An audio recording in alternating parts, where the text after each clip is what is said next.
salam kita limpah curahkan kepada Nabi Muhammad SAW. Sebelum acara dimulai, terlebih dahulu saya akan sampaikan susunan acara pada kegiatan siang ini. Yang pertama adalah pembukaan, yang kedua sambutan Kepala SMPN 3, yang ketiga penyusunan modul ajar, yang keempat penyusunan dokumen P5, dan terakhir penutup. Memasuki acara pertama yaitu pembukaan. Mari kita buka acara ini dengan bacaan basmalah bersama-sama. Bismillahirrahmanirrahim. Bismillahirrahmanirrahim. Langsung pada acara kedua, yaitu sambutan dari Bapak Kepala SMPN 3 Kota Sukabumi, Bapak Rahmat Darmadi. Kami silakan. Suaranya ada? Suaranya jelas? Ya. Bismillahirrahmanirrahim. Assalamualaikum warahmatullahi wabarakatuh. Waalaikumsalam warahmatullahi wabarakatuh. Alhamdulillah, puji dan syukur marilah kita sama-sama panjatkan kehadirat Allah Subhanahu wa taala. Alhamdulillah hari ini kita bisa melaksanakan kegiatan PMO sekaligus pengimbasan kepada sekolah-sekolah yang sudah di SK-kan menjadi imbas SMP Negeri 3 Kota Sukabumi. Alhamdulillah sudah hadir. Mudah-mudahan kegiatan ini bisa berjalan lancar dan mendapatkan ridho Allah Subhanahu wa taala. Amin ya Allah ya rabbal alamin.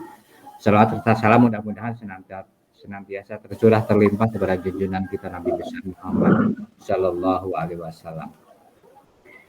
Bapak dan Ibu guru SMP Negeri 3 yang saya hormati, Bapak Kepala Sekolah SMP IT Iman, SMP 13, SMP Birrul Walidain, dan yang lainnya, mohon maaf tidak bisa saya sebutkan satu-satu. Dalam kegiatan PMO ini yang sekaligus kegiatannya yaitu pengimbasan untuk sekolah imbas, merupakan suatu refleksi sebetulnya. Jadi refleksi dari kegiatan-kegiatan yang sudah dilaksanakan oleh SMP 3 selaku pelaksana sekolah penggerak yang harus dilaporkan melalui PMO ini, yaitu kegiatan yang dalam rentang waktu 3 bulan, dalam rentang waktu 3 bulan harusnya, yaitu bulan Juni, Juli, dan Agustus. Ya, dilaksanakan bulan Agustus. Dan untuk periode berikutnya, PMO itu akan dilaksanakan pada bulan Oktober. Ya. Jadi kegiatan PMO ini memang rutin dilaksanakan sebagai laporan untuk ke fasilitator berkaitan dengan kegiatan-kegiatan PSP yang sudah dilaksanakan. Bapak dan Ibu yang saya hormati, untuk SMP Negeri 3 ini PSP-nya yaitu angkatan kedua. Angkatan kedua berarti sudah 2 jenjang, 2 tingkat yang melaksanakan program sekolah penggerak. Untuk itu kelas 7 dan kelas 8 ya sudah menggunakan kurikulum Merdeka. Dan Bapak dan Ibu yang saya hormati, untuk sekolah imbas mungkin sebetulnya hampir semuanya melaksanakan IKM, ya, mengimplementasikan kurikulum Merdeka. Sebetulnya semua sekolah sudah, hanya ini sharing saja Bapak dan Ibu dengan sekolah yang sudah melaksanakan kurikulum Merdeka, dan tentunya di SMP Negeri 3 ini ada beberapa tingkat yang sudah melaksanakan. Jadi intinya Bapak dan Ibu, kegiatan ini adalah berupa refleksi apa yang sudah dilaksanakan, kita lihat kekurangannya apa, kita cari solusi untuk memperbaikinya, dan kelebihannya apa, mungkin kita bisa lebih ditingkatkan lagi. Barangkali itu sebagai pembuka, terima kasih atas kehadiran semuanya melaksanakan kegiatan PMO ini, mudah-mudahan berjalan lancar. Selamat untuk ber-PMO, selamat untuk refleksi agar kedepannya kita lebih baik. Semangat! Assalamualaikum warahmatullahi wabarakatuh. Waalaikumsalam warahmatullahi wabarakatuh. Terima kasih Bapak Rahmat yang telah memberikan sambutan. Untuk selanjutnya, acara inti itu kita akan mendengarkan pemaparan dari Ibu Epa Maya Sopa SPD tentang penyusunan modul ajar. Ibu Epa sudah siap? Iya. Ya, sebelum dimulai mungkin ada sedikit pantun ya. Makan nasi di rumah Pak Rahmat. Lauknya pakai sambal ikan. Mari kita mulai dengan senyum semangat agar webinar terasa menyenangkan. Amin. Ya. Cakep. Oh. Ya, kepada Ibu Epa saya persilahkan.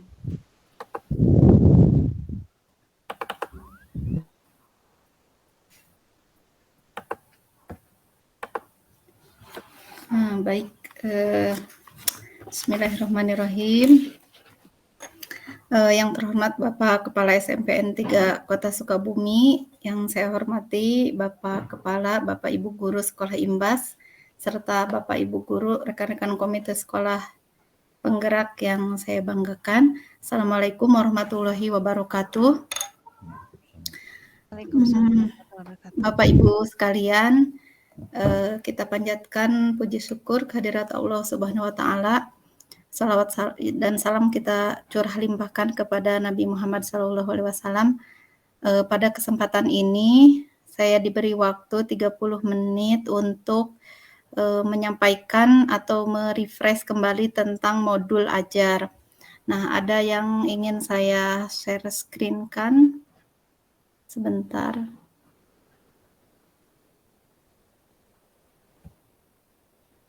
Tampak tidak? Belum.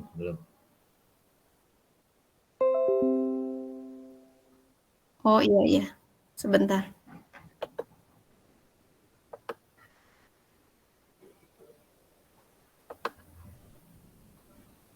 Oh iya. Kesalahan teknis.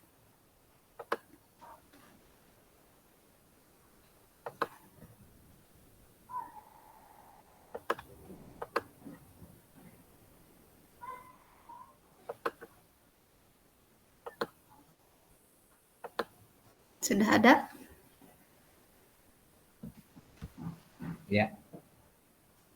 Ada. Ya. Ada. Bismillahirrahmanirrahim. Nah, sebenarnya kalau PMO itu lebih kepada seperti yang Bapak Kepala Sekolah tadi ungkapkan, lebih kepada refleksi ya. Tapi kita samakan dulu persepsi kita tentang sedikit tentang modul ajar begitu ya. Mungkin ada dari satu tahun berjalan ini ada yang berubah atau ada yang sedikit revisi kemarin pada saat terakhir loka karya diberikan di SD Paku Jajar begitu ya.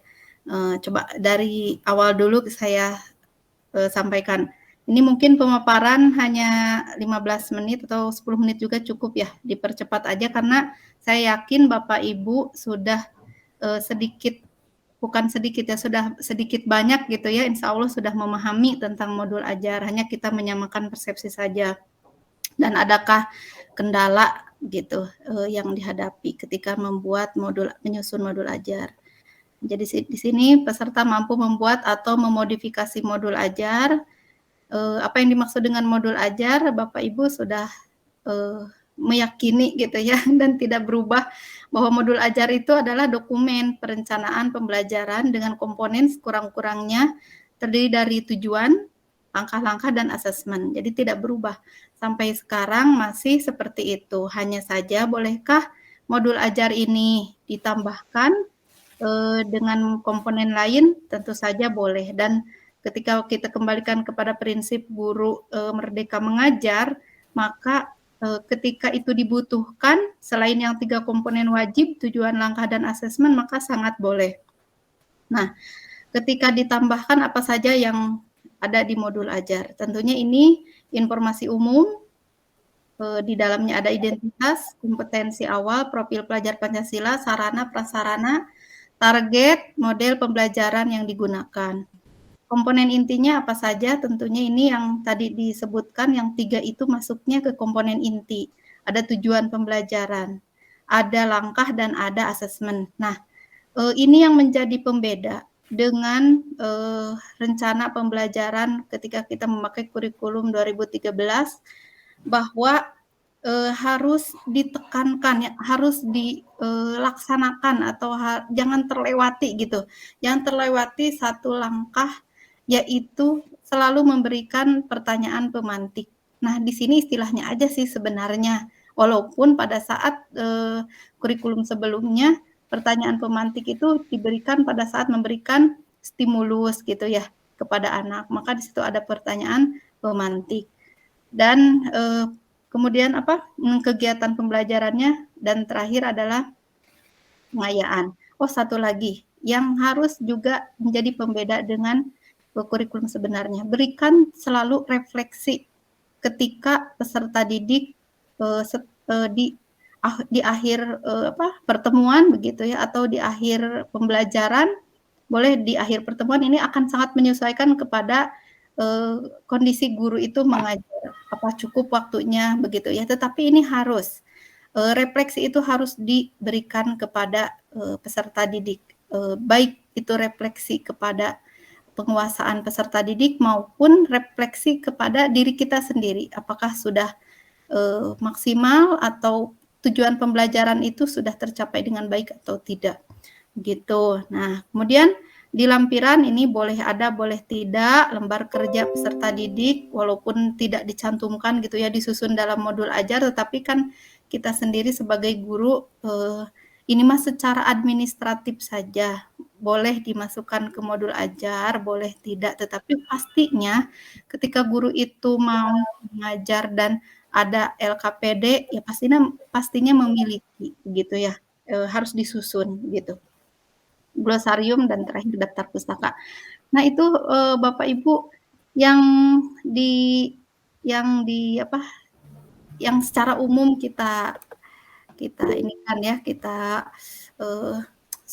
lakukan selama ini. Kemudian yang saya kemarin lebih jelas lagi, yaitu dari mana gitu ya, dari mana mulainya membuat modul ajar ini. Tentunya yang saya ingin berbagi kemarin tuh semakin jelasnya bagaimana cara menyusun TP dan ATP gitu ya Bapak Ibu. Saya sedikit ini kan yang TP ATP itu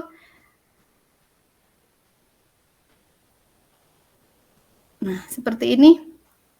Kita kan punya dari mana awalnya ya, kita harus menyiapkan dokumen. Kalau CP itu sudah ada gitu ya, dokumennya sudah dibuatkan, lalu TP dan ATP-nya kita susun. Nah, siapkan dulu dokumen capaian pembelajarannya. Misalkan karena saya mengajar IPA, sudah punya nih, pada akhir fase D itu CP-nya ini. Lalu bagaimana membuat TP dan ATP? Nah, kan dalam bentuk paragraf ya Bapak Ibu, CP itu. Ya, jadi dalam bentuk paragraf, dalam bentuk seperti sebuah cerita gitu ya.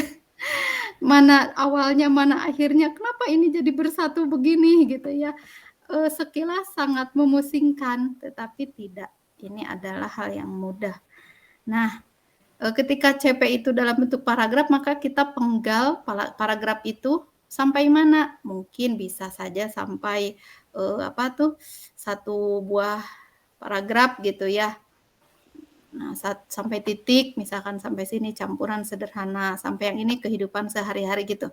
Jadi pemenggalannya dipenggal, dibawa ke sini, ke kolom, sediakan kita kolomnya CP nih. Peserta didik mampu melakukan klasifikasi makhluk hidup dan benda berdasarkan karakteristik yang diamati. Nah, ini berarti nih, penggal lagi nih. Jadi apa pemenggalannya? Jadi kompetensi. Apa ciri kompetensi? Yaitu diawali dengan kata kerja. di sini peserta didik mampu melakukan klasifikasi makhluk hidup dan benda berdasarkan karakteristik yang Maaf, Bu diamati. Epa, itu gambarnya belum muncul ya yang tadi yang disampaikan? Oh, belum muncul?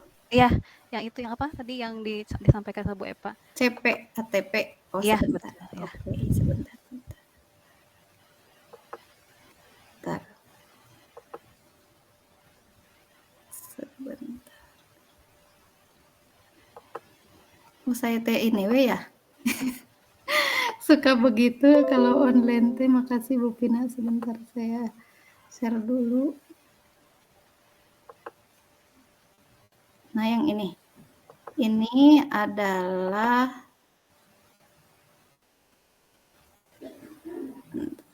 wah.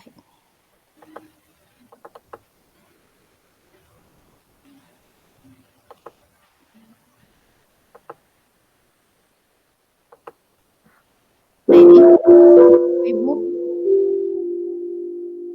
Ini adalah CP awalnya dari CP yang satu paragraf penuh. Awalnya dari yang ini nih. Nah, awalnya dari sini, dari sini. Dari sini, Bapak Ibu ya, dari CP yang kita peroleh dari pemerintah yang ini. Pokoknya semuanya sudah ditetapkan gitu, CP tiap mapel. Nah, kita ingin membuat TP dan ATP-nya. Caranya yaitu penggal sampai akhir kalimat atau sampai mana saja terserah mangga gitu ya. Potong-potong ini jangan sampai jadi satu kesatuan lagi begini. Nah, dipotong-potong menjadi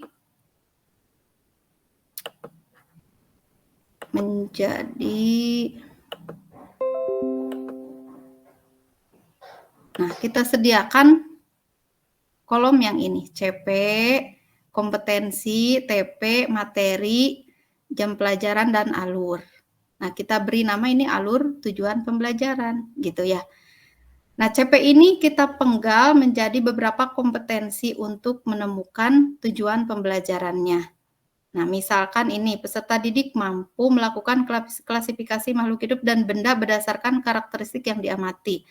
Maka yang ini kita kopas, ini hilangkan peserta didik sampai sini nih. Melakukan sampai sini, kopas bawa ke sini, kopas di sini. Nah, baru kita akan mencari apa saja TP dari kompetensi ini. Begitu. Cari apakah ini bisa kita lihat di sumber yang mana gitu ya, selain kita diskusi dengan teman satu rumpun, bisa tentunya ya, karena sudah ada di buku teks, di buku guru, begitu. Jadi buka-buka saja buku guru, kita sesuaikan mana yang, tapi itu prinsipnya, guru diberi kebebasan untuk memilih mana yang sesuai nih, misalkan ini mah nggak ada sarana prasarananya, ya hilangkan begitu ya. Jadi disesuaikan dengan sarana dan prasarana juga ketika misalkan di IPA misalkan mau membuat purwarupa mikroskop, ini terlalu rumit misalkan, cukup sampai TP-nya dipilih beberapa begitu. Jadi kita diberi kebebasan untuk menentukan TP. Walaupun di buku teks sudah diberikan gambaran di buku guru. Nah, kemudian materinya, ini materinya kalau seperti ini diberi judul klasifikasi makhluk hidup. Sebenarnya sebelum ada buku guru kita diberikan kebebasan, tapi karena udah ada buku guru itu sebenarnya mempermudah ya, buku siswa juga mempermudah. Oh, yang ini klasifikasi makhluk hidup gitu. Sesuaikan temanya. Kalau dulu itu sistem organ namanya. Tapi kalau sekarang jadi struktur dan fungsi tubuh makhluk hidup gitu. Kalau dulu tuh sistem organ namanya, judul untuk materi pencernaan gitu apa. Nah, memang kita mau kekeh nih nama judulnya sesuai yang kita inginkan, tapi karena di buku juga sudah ada begitu, jadi ya udahlah kita menyesuaikan dengan buku beberapa istilah begitu. Tapi yaitu diberi kebebasan sangat diberi kebebasan. Kalau masalah pengambilan judul atau materi istilahnya apa, yang penting kontennya sama begitu ya. Kemudian jam pelajarannya ada juga di buku teks, bisa di ini, dan tentunya diberi kebebasan untuk menyesuaikan. Ini lebih banyak atau lebih dibutuhkan ini banyak diberikan kepada siswa, maka tambah jumlah jamnya. Kalau ya cukup, apalagi misalkan dibatasi waktu, ya kita sesuaikan. Nah, alurnya ini kenapa jadi 5 gitu. Nah, ini yang disebut dengan alur tujuan pembelajaran, karena ternyata dalam CP itu satu paragraf itu gitu ya, satu materi ternyata tidak beralur, maka kita membuat alurnya sendiri, begitu Bapak Ibu ya. Atau kita lebih mudah lagi dengan cara membuat alur. Nah, membuat alurnya kita seperti ini, kita buat alurnya. Alur CP. Nah, yang ini kita buat alurnya. Jadi yang tadi bersatu dengan CP, dengan alur yang acak-acakan gitu ya, dari 5, 3, 2, 1 gitu, karena mengikuti CP, maka yang sudah ada ini yang TP kita urutkan saja dari nomor 1, 1, 2 gitu ya, zat dan perubahannya nomor 3, 4, 5, 6, 7, 8, 9, 10 sampai nanti ada berapa ini teh, sampai ada 20 subbab atau 20 topik bahasan begitu. Begitu Bapak Ibu. Jadi sebenarnya mudah sekali untuk membuat TP-ATP, baru nanti disusun menjadi modul ajar. Dengan prinsip kalau modul ajar itu berarti harus berpusat pada siswa, begitu ya. Harus contoh modulnya seperti ini. Harus berpusat pada siswa, harus memberikan ke pengalaman belajar yang membuat siswa itu belajar sepanjang hayat. Kita memberikan penilaian berupa feedback yang penilaiannya itu membuat siswa mau untuk memperbaiki nilainya gitu. Tidak hanya cukup atau puas dapat 80, Bu, boleh nggak nambah lagi ini? Bu, ini boleh nggak diperbaiki? Dengan hasil feedback kita ketika menilai hasil siswa itu diberikan catatan-catatan, misalkan kurang pada bagian apa. Nanti akan memberikan penilaian yang bertumbuh gitu dari segi penilaian. Sebenarnya ada lagi yang harus yang kemarin saya dapatkan, bahwa pembelajaran itu berdiferensiasi, tidak harus pada gaya belajar saja gitu ya. Ketika kita memberikan yang udah fast learner diberikan pengayaan, yang masih siswa yang belum mencapai kemampuannya gitu diberikan remedial, itu juga sebenarnya udah berdiferensiasi begitu. Jadi sesederhana itu begitu. Hanya ya butuh komitmen untuk mengerjakannya. Seperti itu Bapak Ibu. Ini kayaknya udah lebih pemaparannya dari waktu yang dijanjikan. Ya, terima kasih. Assalamualaikum warahmatullahi wabarakatuh. Mohon maaf jika banyak kekeliruan. Sebenarnya nggak cukup waktunya untuk memaparkan ini begitu, tapi ya tidak apa-apa. Saya cukupkan saja. Assalamualaikum warahmatullahi wabarakatuh. Waalaikumsalam warahmatullahi wabarakatuh. Terima kasih Bu Epa yang sudah memaparkan tentang penyusunan modul ajar. Saya yakin mungkin banyak yang ada yang ingin lebih dipahami gitu ya. Tadi penjelasan singkat barusan dari Bu Epa. Mangga kita buka termin tanya jawab. Bu Epa mau menampung berapa pertanyaan? Boleh disesuaikan waktu aja. Oh gitu. Silahkan, terutama kepada ini ya, sasaran dari pengimbasan, yaitu dari SMP 13, SMP BWK Penabur, SMP Itaiman, dan SMP Birul Walidain. Mungkin ada yang perlu ditanyakan lagi. Mangga, dipersilakan.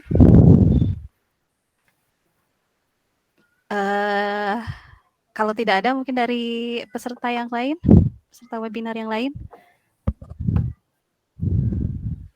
Ada berapa orang ini ya berarti? Ada 14 orang. Maka di sini yang saya nampak itu ada Kepala SMP IT Iman ya Bapak Aok atau Bapak Iqbal. Mangga kalau ada yang mau ditanyakan kepada Ibu Epa, dipersilakan.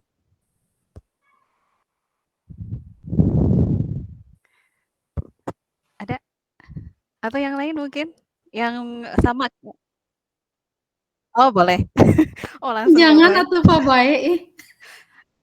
Kayaknya bertanya langsung menjawabnya mungkin Bapak itu. Iya, biarin Sina Mbak menjawab.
Ya terima kasih Pak Bae. Langsung dijawab Bu Epa? Ya kayaknya Pak Bae udah tahu jawabannya. Oh nggak masalah. Dia kan Sharing aja. guru saya. Ya Pak Bae Eh, mungkin tapi butuh ini ya, butuh penguatan. Kadang kita ketika tahu harus bagaimana tapi masih ragu, nah itu butuh apa ya, yang mengiyahkan begitu ya. Jadi saya iyahkan boleh Pak Bae ya. Jadi ketika kita gini sebenarnya mah jika tidak ada buku guru dan buku siswa maka itu benar-benar apa guru bisa membuat bahan ajar sendiri sebenarnya ya sesuai dengan kebutuhan siswa. Nah, tapi pemerintah dalam hal ini ya ingin meringankan mungkin ya. Cuman itu akan jadi apa ya? Buat guru itu akan jadi, loh, saya kan inginnya ini dulu. Tapi di buku teks apalagi misalkan beda jenjang. Saya inginnya yang ini diberikan di kelas 7. Tapi kenapa di buku teks itu adanya di kelas 8 gitu ya. Itu ada kejadian di satu bab di IPA gitu ya. Mungkin di yang lain juga hampir sama yang dulu di kelas 7 sekarang jadi kelas 8. Padahal saya juga gitu ya sebagai guru itu adalah materi yang harusnya di kelas 7. Nah, itu kadang bertentangan dengan realita yang ada. Apalagi misalkan kalau ke anak-anak, ibu mau mengajar ini, tapi tidak ada di buku teks, mungkin ya kita harus menyiapkan bahan ajar sendiri. Dan itu ya pilihan saja. Kadang menjadi repot gitu ya buat guru. Nah, tapi ini untuk dengan kerepotan yang itu gitu ya, yang kerepotan kita mempunyai alur tujuan pembelajaran sendiri nih ya pilihannya atau mengikuti plek semuanya dengan buku. Nah, kita ambil jalan tengahnya gitu ya. Jalan tengahnya seperti yang tadi di buku kelas 8 misalkan ya dengan ATP yang sudah disusun pemerintah. Nah, kita bisa dalam satu jenjang itu satu jenjang ya di kelas 8 saja. Nah, itu bisa ditukar gitu posisinya bab ke-1 atau bab ke-2 begitu disesuaikan betul-betul disesuaikan dengan pertimbangan dari guru masing-masing begitu. Atau misalkan nih kemarin saya sama guru yang lain karena lab itu satu dan kalau dijadwalkan ini ya udahlah baiknya selesaikan aja satu bab ini untuk satu guru gitu ya. Saya di bab 1 dulu sedangkan Pak Hikmat kemarin sok Pak Hikmat boleh ke mana dulu gitu cari supaya sarana dan prasarananya terpenuhi gitu. Jadi banyak pertimbangan yang membuat guru mengambil satu keputusan dan itu boleh. Ya, terima kasih. Ya, terima kasih Bu Eva. Kurikulum Jadi boleh Merdeka. ya diacak sesuai dengan kondisi Itulah dan kurikulum kemampuan Merdeka. dari Pak Baiknya.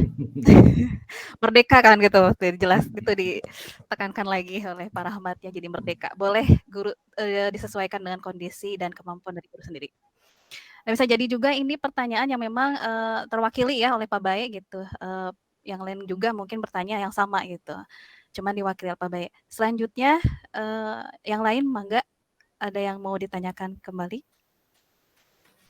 Ini yang mungkin yang masih yang baru Kalau tidak bergabung ya Bu Ai, Bu Dewi, kalau Pak tidak ada Hikmat yang mungkin. bertanya, Bu Eva ditampilkan aja contoh ininya apa? Contoh modul ajar. Oh ya, mangga Bu Eva untuk lebih ini mungkin ya jelas lagi Baik, gitu tidak ada ditampilkan pertanyaan. lagi modul ajarnya contohnya seperti apa. Kalau berkenan mungkin nanti juga bisa diberikan gitu ya contohnya Di-share itu betul, kepada betul. sekolah lain mungkin ya seperti Iya, itu. betul.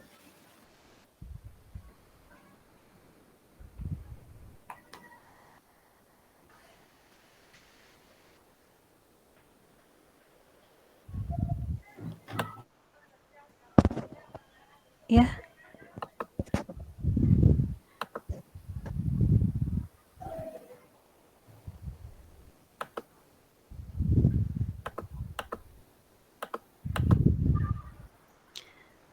Tampak tidak? oh sudah Ibu. Ada. Sudah ada. Mangga Bu Eva bisa sedikit aja mungkin dijelaskan kembali Oh iya, sedikit ya. sebentar ini trouble lagi. Maaf.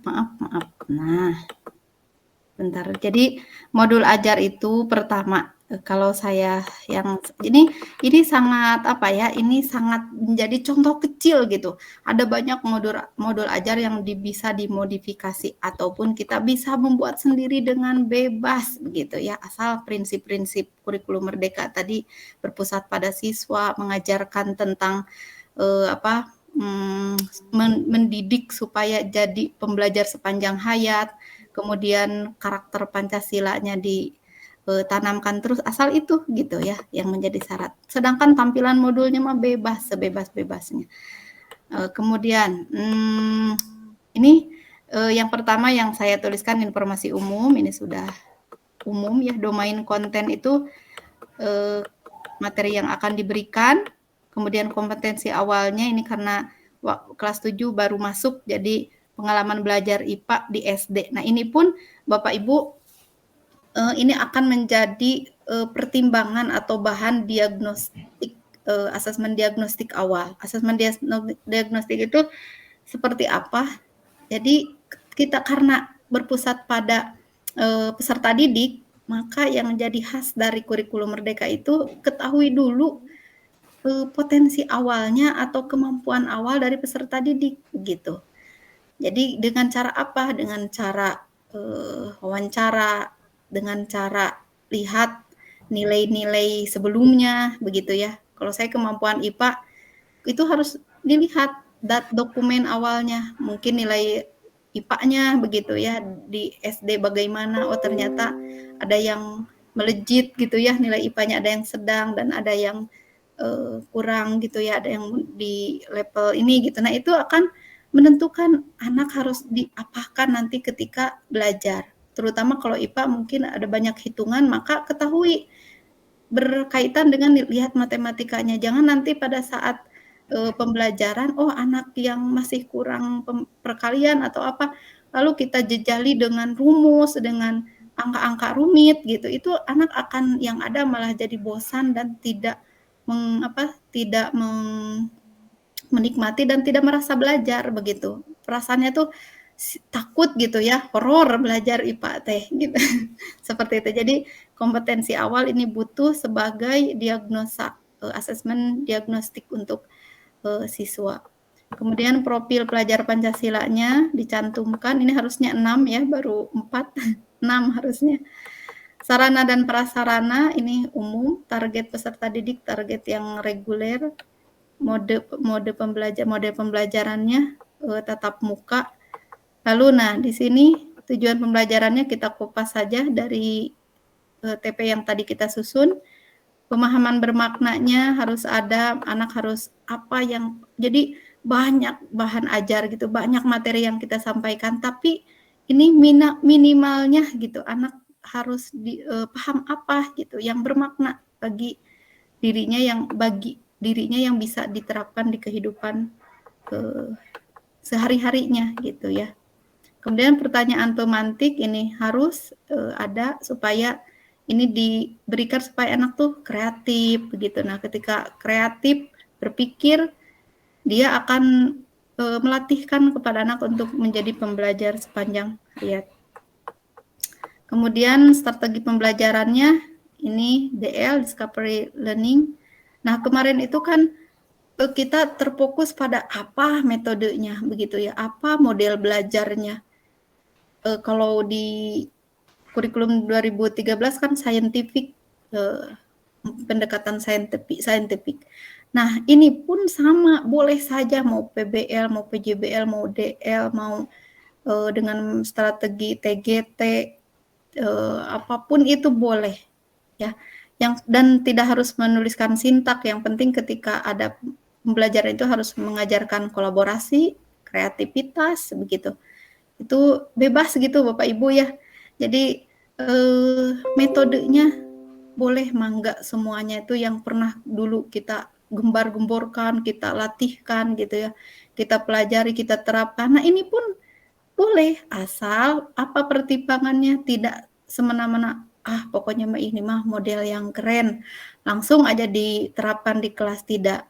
Kadang anak ada yang butuh butuh ini dulu atau perlakuan bukan khusus ya. Jadi ada anak yang betul-betul butuh dibimbing, kamu mah kalau dari A sampai Z kamu mah sampai F juga udah alhamdulillah gitu. Sampai anak teh pernah ada anak yang, Bu makasih gitu, aku ngerti sekarang gitu. Padahal teman-temannya udah sampai ke Z gitu. Tapi anak yang ini hanya saya kasih soal gitu ya, latihan soal sedikit, 2 soal ya kamu mah gitu ya. Ibu yang lain udah, iya nggak apa-apa sok ini dulu. Nah, sampai dia ngerti, sampai oh iya. Lalu kita tumbuhkan rasa percaya dirinya supaya oh iya ternyata bisa, hanya harus lebih tekun gitu ya, lebih rajin. Karena coba lihat kalau ada anak-anak gitu ya yang kenapa kita harus tahu peserta didik itu latar belakang atau profilnya bagaimana. Ketika ada anak yang nilainya ulangannya kecil, kenapa kecil? Kalau dilihat dari ini gitu ya, lihat dari data IQ-nya besar apa gitu ya, tinggi lah gitu. Tapi ketika kita berikan asesmen sumatif gitu, loh anak teh kenapa ya? Nah, itu kita harus tahu latar belakang anak, mungkin dengan adiknya yang banyak ternyata ngasuh gitu ya, bukan belajar. Jadi nggak ada waktu untuk ini, jaga warung gitu ya di rumahnya teh gitu. Nah, jadi ini bagaimana anak-anak yang seperti ini kita fasilitasi atau dia bisa belajar tapi dia bisa mengembangkan potensi yang ada dalam dirinya begitu. Seperti itu. Jadi banyak ini dengan anak yang banyak gitu ya, siswa yang banyak di kelas itu, subhanallah banyak PR buat guru untuk mengetahui anak lebih banyak begitu lebih lagi. Nah, itu kemudian untuk ini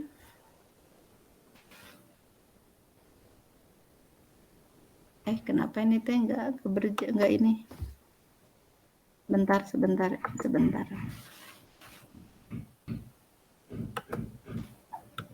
Ini waktunya Upin udah sangat ini ya. Nah, kemudian kegiatan pembelajarannya. Kegiatan pelajaran juga standar. Guru memberikan orientasi, memotivasi supaya tahu kenapa harus belajar ini gitu ya. Kemudian memberikan apersepsi, mengaitkan pembelajaran dengan pembelajaran yang akan kita bahas gitu. Kemudian mengajukan pertanyaan pemantik. Nah, pemantik. Kemudian, ini ada juga yang berbeda dari kurikulum 2013. Anak, kalau kita sebut adalah jurnal anak gitu ya. Atau tabel TIS, atau pojok tanya, atau tabel sebelum sesudah. Jadi, ketika belajar, anak itu sebelum memulai pembelajaran tentunya kita berikan stimulus, persepsi, dan satu lagi literasi begitu ya.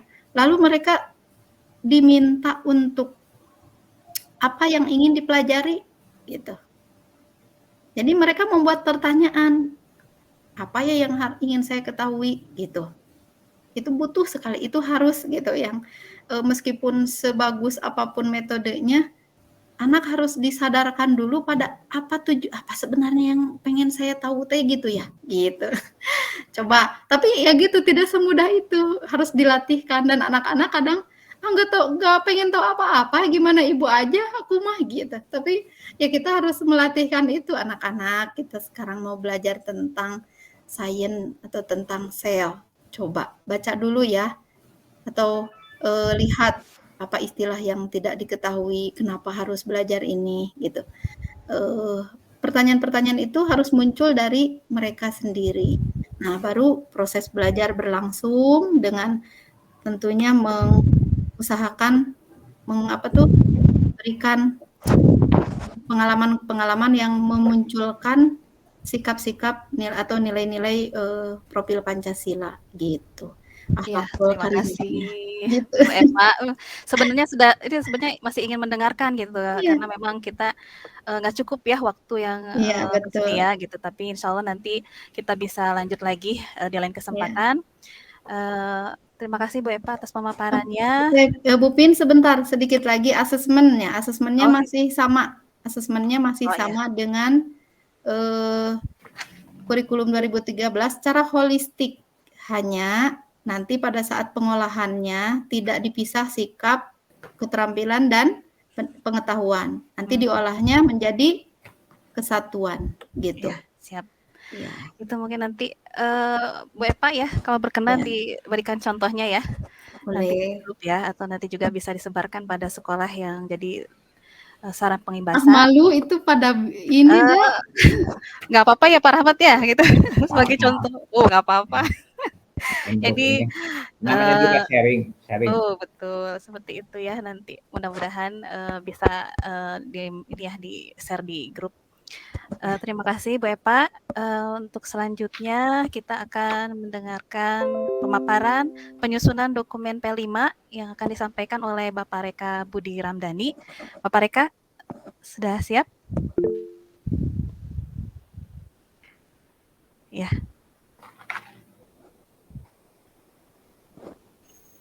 Ya, mangga Bapak Reka, disilakan.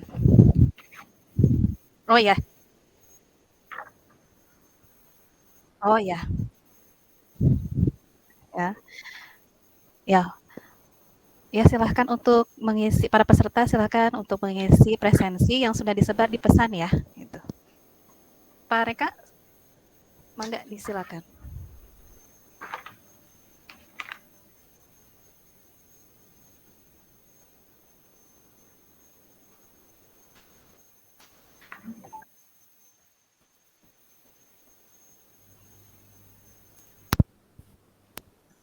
Ada.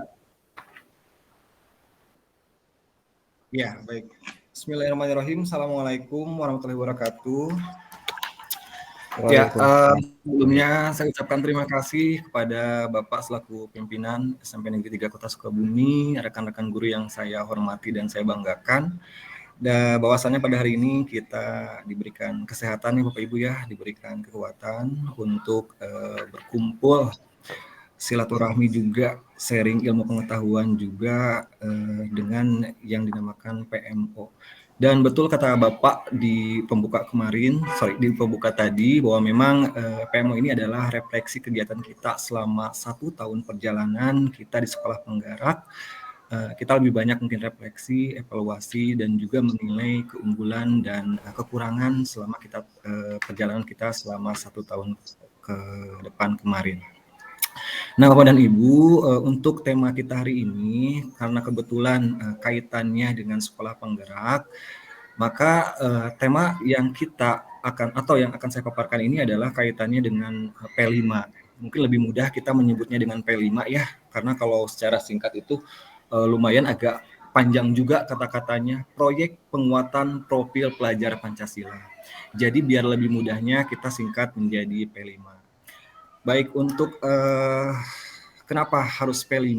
Karena memang ciri dari sekolah penggerak itu adalah P5 ini merupakan kegiatan intrakurikuler di mana kita mengharapkan nilai-nilai profil pelajar Pancasila dalam diri peserta didik itu salah satunya adalah melalui kegiatan P5. Jadi dalam pelaksanaannya P5 ini Bapak dan Ibu, kalau tahun kemarin kita menggunakan 1 minggu 1 kali pertemuan gitu ya. Nah, mungkin di sana selama perjalanan 1 tahun itu kita banyak evaluasi, kita banyak melihat gambaran di lapangan, sampai akhirnya untuk tahun sekarang kita menyepakati bahwa P5 ini insya Allah nanti akan dilaksanakan di akhir pembelajaran semester gitu ya. Karena memang P5 ini kita punya jatah dalam tanda kutip ya Pak Ibu ya, alokasi waktu ya di mana kita punya 36 JP dalam 1 tahunnya gitu ya. Nah, ketika opsi itu diberikan, insya Allah dalam tahun sekarang kita akan melaksanakan P5 nanti di akhir menjelang akhir semester dengan tema-tema yang baru juga gitu ya. Nah, mungkin di sini saya akan memaparkan P5 kaitannya dengan apa yang harus kita penuhi, apa yang harus kita kumpulkan gitu ya, dan juga pengetahuan apa saja yang nanti kita peroleh melalui P5 ini. Nanti saya akan share Bapak dan Ibu ya, contoh dari apa yang sudah dilaksanakan dalam dokumen P5 yang kita buat. Mohon bantuannya Pak Baik ya, di saya nggak ada bisa share gitu. Ya, sambil menunggu Pak Baik, mungkin Bapak Ibu ya, berawal dari tema apa yang akan kita pilih Bapak Ibu untuk proyek ini gitu ya. Karena tema ini kita nggak bisa milih untuk tema apa yang diangkat karena tema itu sudah disesuaikan dengan apa yang diinginkan oleh pemerintah. Jadi untuk SMP kita punya 8 tema yang berbeda. 1, apakah kita mau gaya hidup berkelanjutan?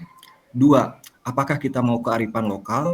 3, apakah kita mau Bhinneka Tunggal Ika? 4, apakah kita mau bangun jiwa dan raganya? 5, apakah kita mau rekayasa teknologi dalam membangun NKRI? 6, apakah kita mau nilai-nilai kewirausahaan? 7 dan 8 ya. Jadi ada 8 tema yang bisa kita pilih menyesuaikan dengan kondisi lingkungan yang ada di sekolah kita. Jadi alangkah baiknya ketika kita memilih tema itu, kita berangkat dari permasalahan yang ada di sekolah kita gitu. Berawal dari permasalahan yang ada di sekolah kita. Nah, kebetulan Pak Rahmat dan teman-teman guru yang lainnya, karena kita berkecimpung gitu ya istilahnya itu, terjun di dunia literasi dan berdasarkan rapot pendidikan yang kita punya, literasi dan numerasi kita memiliki nilai kategori yang rendah, Bapak Ibu. Gitu ya. Nah, berangkat dari situlah kita selaku tim fasilitator proyek menginginkan ada semacam proyek yang untuk mendongkrak nilai literasi dan numerasi kita di sekolah kita gitu. Dan salah satunya adalah melalui proyek ini.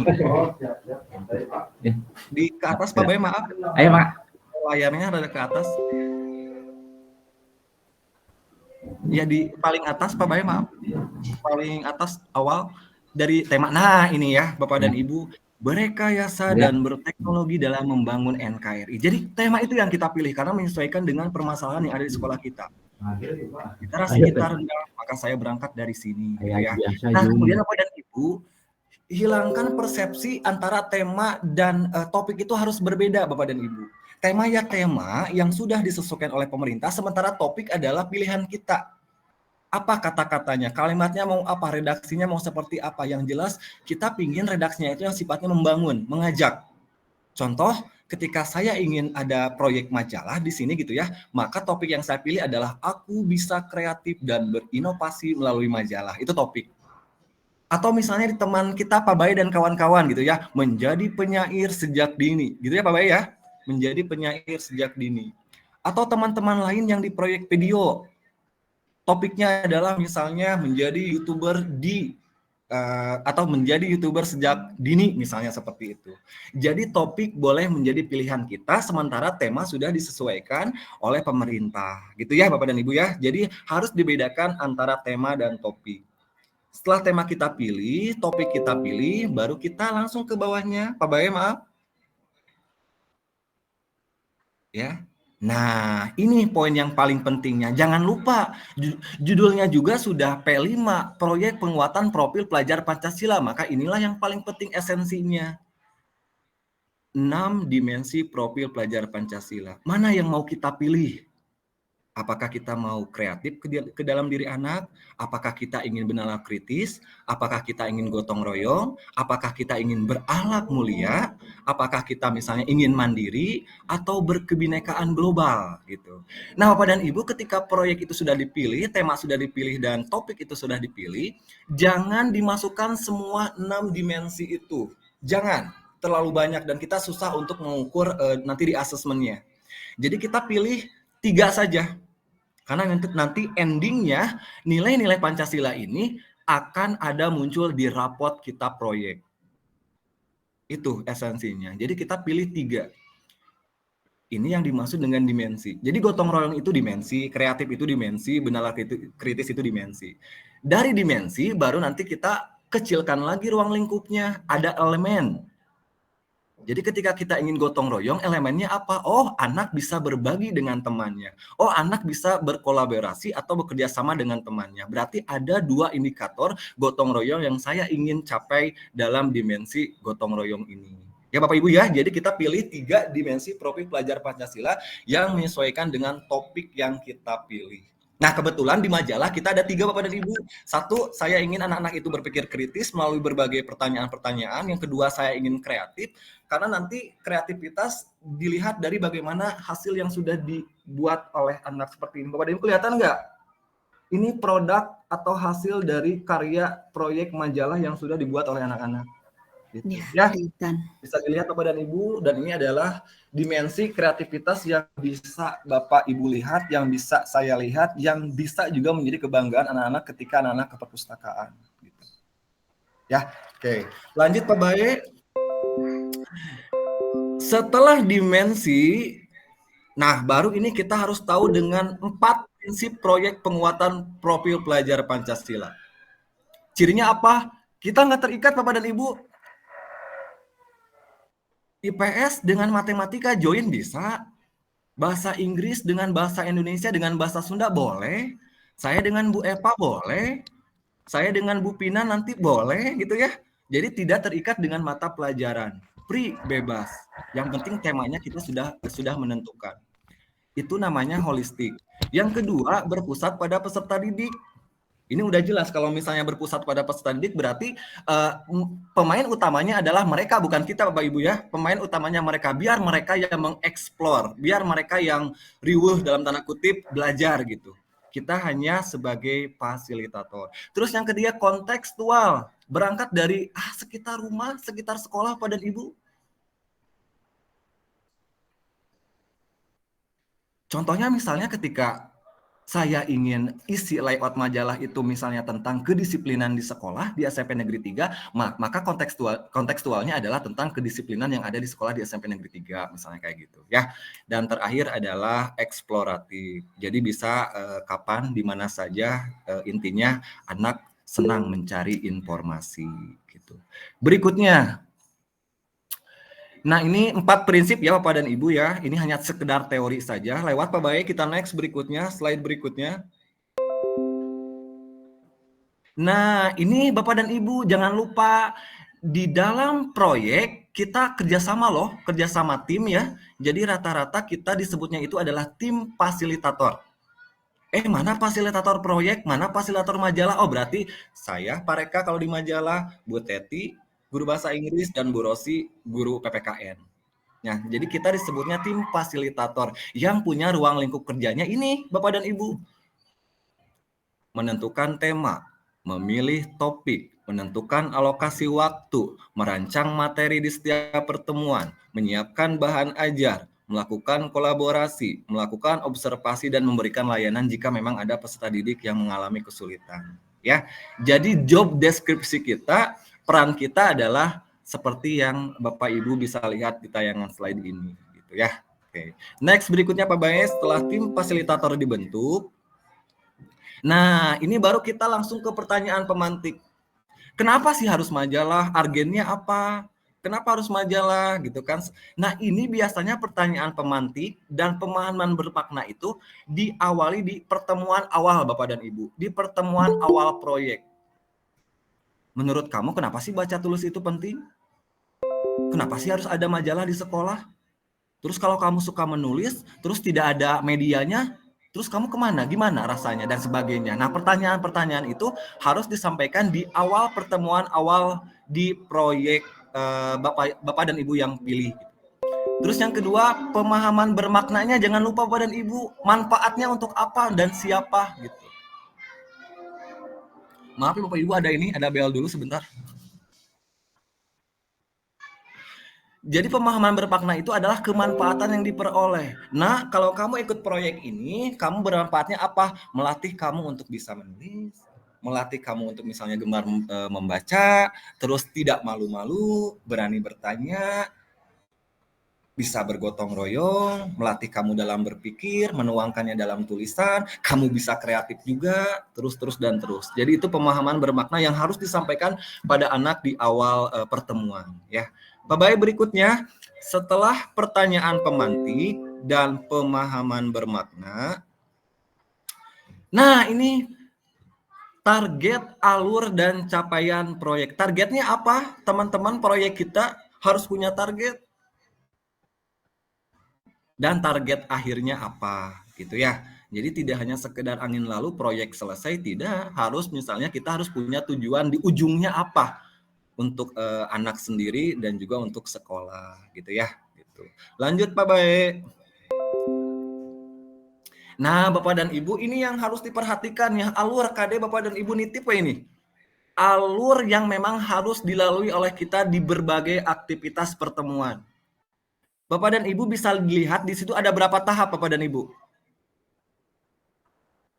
Tahap konseptualisasi 1, tahap kontekstualisasi 2, 12, betul. 12. Tahap tindak enggak yang tahapnya. Oh, yang tahap. Tindak lanjut 3 dan terakhir tahap aksi nyata 4. Nah, artinya apa? Tahap-tahap ini harus include ke dalam setiap pertemuan nanti Bapak yang Ibu akan kembangkan di proyek. Contoh misalnya, untuk tahap konseptualisasi, saya mau 3 kali pertemuan saja. Karena ini hanya seputar teori. Belum aksi nyata, belum proyek, belum bikin ini, belum bikin itu. Jadi saya bekali anak dulu dengan apa itu majalah, menulis secara sederhana, kemudian dipresentasikan seperti itu. Itu baru tahap konseptualisasi. Setelah selesai, baru Bapak dan Ibu lanjut ke tahap kontekstualisasi. Kalau tahap kontekstualisasi berarti anak sudah mulai paham dengan apa yang ada di dalam kognitif mereka, kemudian mereka langsung mengeksplor ke informasi yang mereka cari gitu. Setelah selesai tahap, nah di sini tahap kontekstualisasinya saya nggak cukup kalau 3 kali pertemuan karena memang harus konteks. Jadi saya ada 1, 2, 3, 4 sampai 4 kali pertemuan di tahap kontekstualisasi. Setelah selesai, baru ke tahap tindak lanjut dan terakhir tahap aksi nyata. Ini ada poin sampai 12, berarti kalau 12 itu 12 kali pertemuan Bapak dan Ibu ya.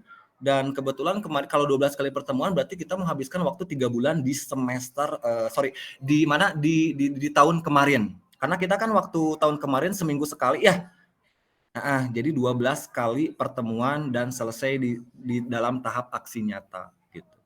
Bapak dan Ibu ini paham dulu nggak? Ada tahap konseptualisasi, tahap kontekstualisasi, tahap tindak lanjut, dan tahap aksi nyata. Dan ini belum yang namanya galeri kita pameran belum dipamerkan karena itu satu pertemuan yang nanti disimpan di ujung setelah rangkaian proyek selesai gitu.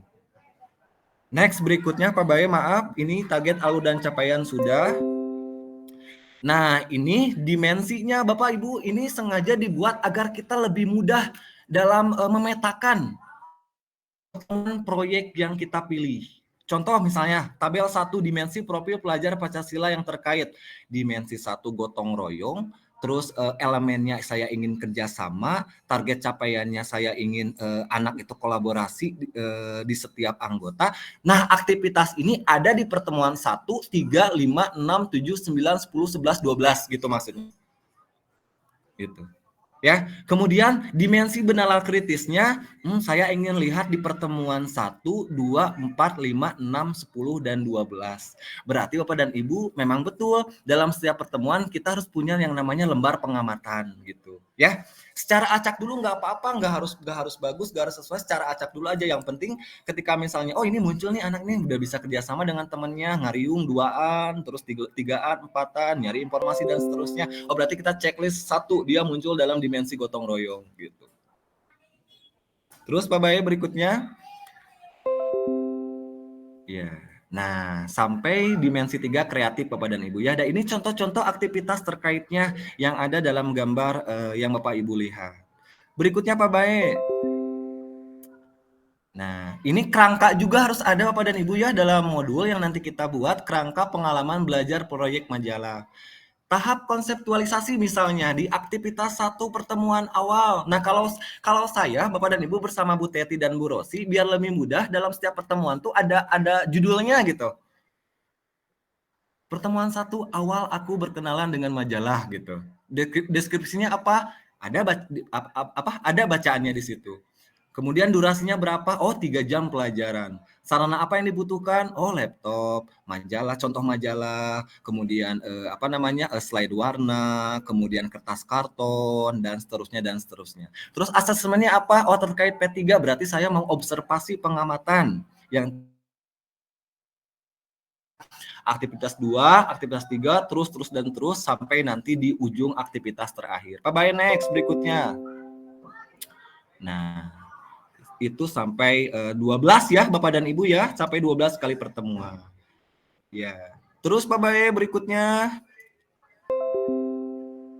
Nah, ini Bapak dan Ibu ya, dalam setiap pertemuan jangan lupa kayak di modul aja seperti Bu Epa tadi. Jadi dalam setiap pertemuan kita juga harus punya yang namanya rencana pembelajaran. Karena dalam proyek juga dilaksanakan harus dibuat semacam RPP juga. Contoh misalnya persiapannya apa yang harus kita persiapkan, terus pelaksanaannya seperti apa, capaian pembelajarannya pingin seperti apa, bahan yang disiapkan, dan asesmen gitu ya. Itu untuk yang aktivitas 1. Berikutnya Pak Bae. Nah, ini aktivitas 2, terus Pak Bae, ini aktivitas 3, kemudian 4, kemudian 5, kemudian terus.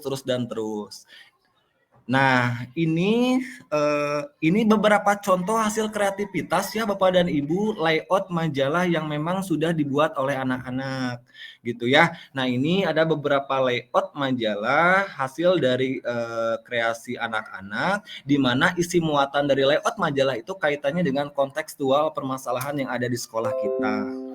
Nah, dalam menentukan layout ini, Bapak dan Ibu, kita perlu yang namanya partisipasi dari peserta didik. Jadi ketika, Pak, saya ingin mengangkat isu tentang kebersihan di sekolah. Pak, saya ingin mengangkat isu tentang perpustakaan di sekolah. Pak, saya ingin mengangkat isu tentang cinta tanah air di sekolah. Itu boleh silahkan. Nah, itu berarti kita membebaskan anak untuk mengambil isu atau tema apa yang akan diangkat dalam isi muatan di layout majalah itu. Nah, Bapak dan Ibu bisa lihat kreativitasnya ya. Ini original asli dari anak-anak gitu.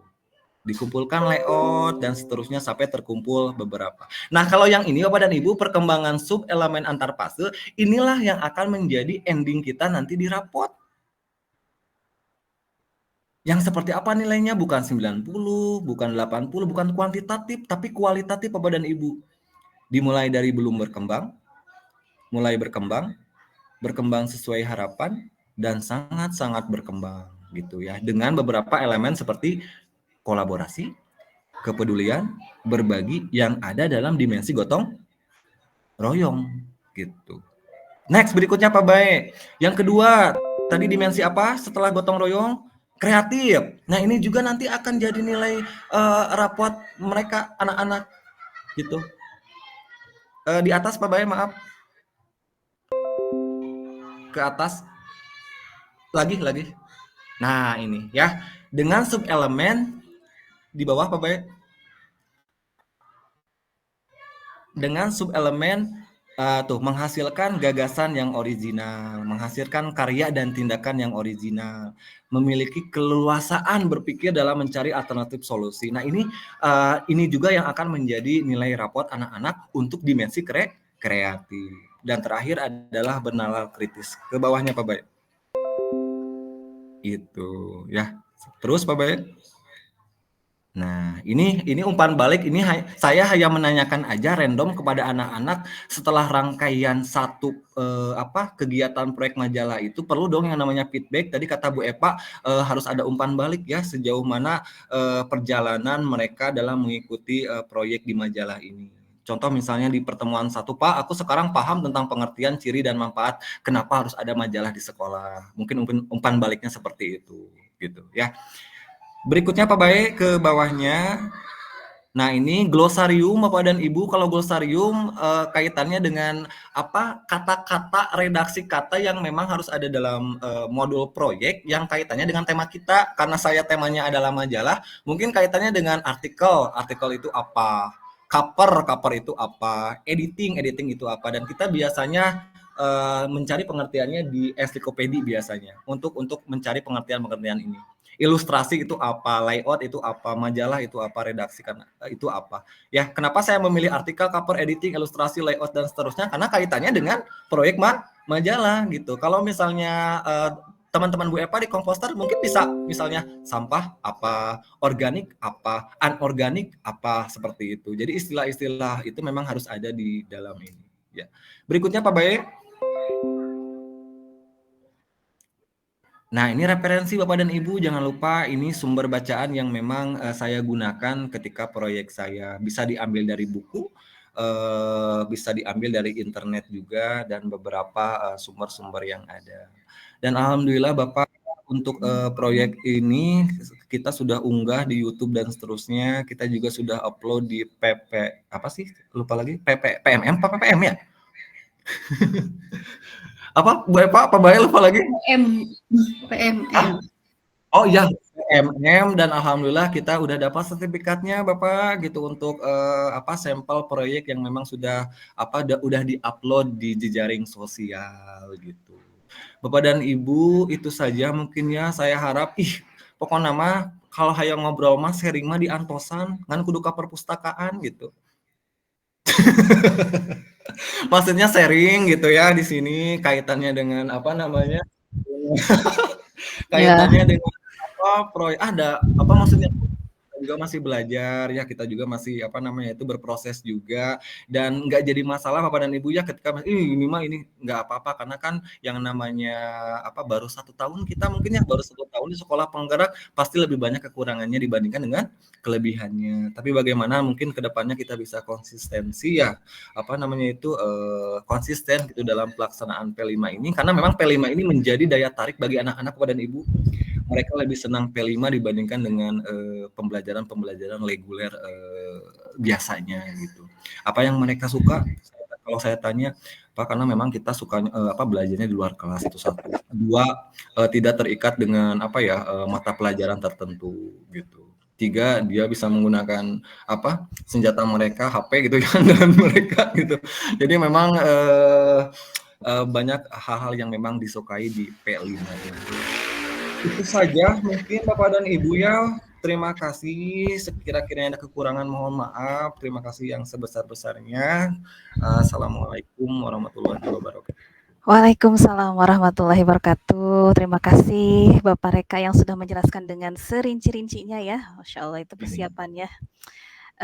Mangga, jika Bapak Ibu ada yang ingin ditanyakan kepada Bapak Reka, silahkan langsung saja. Ada mungkin?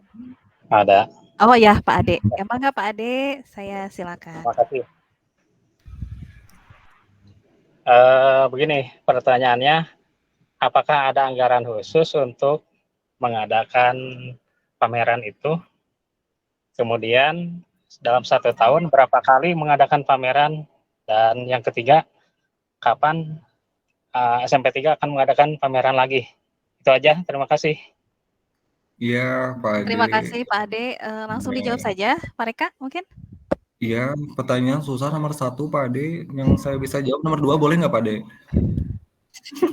Boleh, boleh. Iya, nomor 2 biasanya kita kalau untuk kapan pameran itu dilaksanakan, biasanya setelah pelaksanaan proyek itu selesai dan mungkin dalam 1 tahun kita cukup 1 kali aja untuk pameran atau galeri ya, untuk pameran Iya. atau apa disebutnya itu panen raya. Jadi kita Ya. memamerkan hasil karya anak-anak dalam dalam satu pertemuan kegiatan yang memang dilaksanakan itu biasanya dalam 1 tahun 1 saja. Iya, itu mohon diulangi Bapak yang pertama itu pertanyaannya apa? Apakah ada anggaran Anggaran ya? khusus untuk pameran itu Oh dan gitu. ya. Ya, maka kalau ada selain mereka mungkin dia tidak bisa menjawab katanya gitu ya. Itu bukan wewenangnya mungkin ya. Iya, Ada yang bukan ranahnya, Om. oh ya. Ya. Pak Rahmat bersedia atau di-keep dulu ini pertanyaannya? Pak Rahmatnya. Oh ya. Oh jadi mungkin disimpan dulu ya pertanyaannya. Oh boleh, Ya. mangga Bapak. Pak Iwa.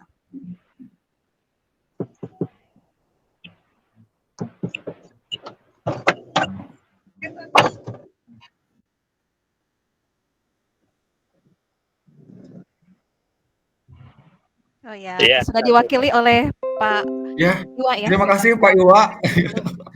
Iya. Sudah Bapak, alhamdulillah dijawab. Ada lagi Bapak Ade? Cukup? Ya. Oh Oh kalau ya, terakhir cukup. Vina mungkin ya tadi pertanyaan ketiga, kapan nanti mungkin SMP 3 akan mengadakan pameran lagi? Nanti kita nunggu waktu aja ya gitu menyesuaikan gitu. Biasanya Ya. kan kita kalau menjelang menjelang panen gitu ya, panen raya itu baru nanti kita konsolidasikan gitu. Jadi Iya. kita menunggu waktunya aja kapan dan sebagainya gitu ya. Iya. Tapi kita Ya. usahakan dalam 1 tahun itu 1 kali untuk pameran gitu. Ya, siap. Ini ada pesan saya baca pesan tadi sekilas gitu ya. Katanya dari Bapak Ook ini kepala SMP IT Iman katanya mungkin nanti ingin sharing mungkin ya dengan SMP 3 gitu berkaitan dengan modul ajar dan penerapan P5 gitu. Mohon maaf bila merepotkan katanya. Insya Allah enggak ya Pak ya. Mangga itu tadi kan Enggak lah sudah Pak, insyaallah dipersilahkan ya. oleh Bapak Itu Reka bakal langsung ya. silaturahmi juga ya. Mangga Iya. diantos ditunggu ya di SMP 3 seperti itu Bapak. Mangga. Eh, ada lagi yang mau ditanyakan Bapak Ibu? Kalau tidak ada mungkin kita cukupkan. Oh, mangga, mangga.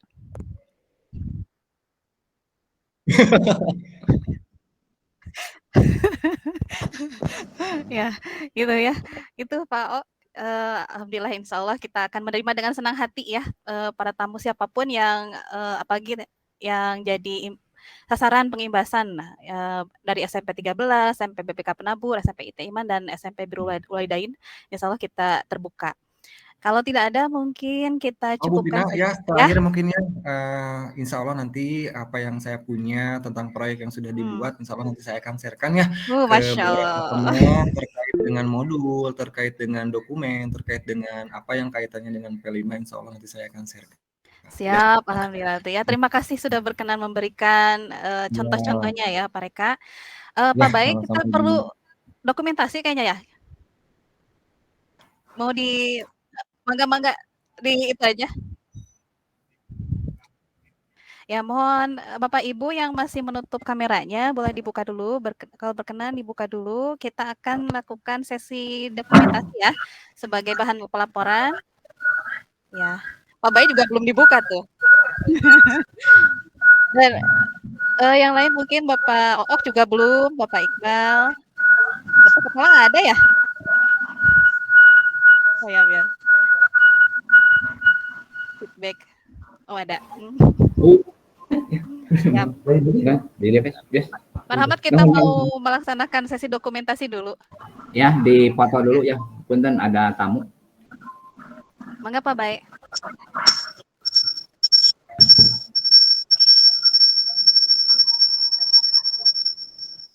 Alhamdulillah. Ya, cukup. Sudah ya? Ya, cukup berarti ya. Alhamdulillahirrahmanirrahim. Acara pengimbasan, kegiatan pengimbasan program sekolah penggerak sudah kita laksanakan. Terima kasih atas para peserta webinar ya yang sudah hadir, terutama pada SMP 13, SMP BK Penapur, SMP Itaiman, dan SMP Birrul Walidain yang sudah bergabung di acara webinar ini, kepada Bapak Ibu Guru, terutama kepada Bapak Rahmat ya, sebagai Bapak Kepala Sekolah SMP Negeri 3 Kota Sukabumi. Mudah-mudahan silaturahim kita gitu yang terutama yang saran dari pengimbasan itu tidak terputus, tadi terbuka ya kita ketika mau sharing atau misalnya mau berbagi tentang apa yang mungkin yang belum dipahami dari pemaparan tadi. Marilah kita tutup acara ini dengan bacaan hamdalah bersama-sama. Alhamdulillahirrahmanirrahim. Mohon maaf Terima jika kasih banyak semuanya, kehilafan. terima kasih sudah melaksanakan PM. Ya, terima kasih Bapak. Mohon maaf bila ada kehilapan. Assalamualaikum warahmatullahi wabarakatuh. Waalaikumsalam. Waalaikumsalam warahmatullahi wabarakatuh.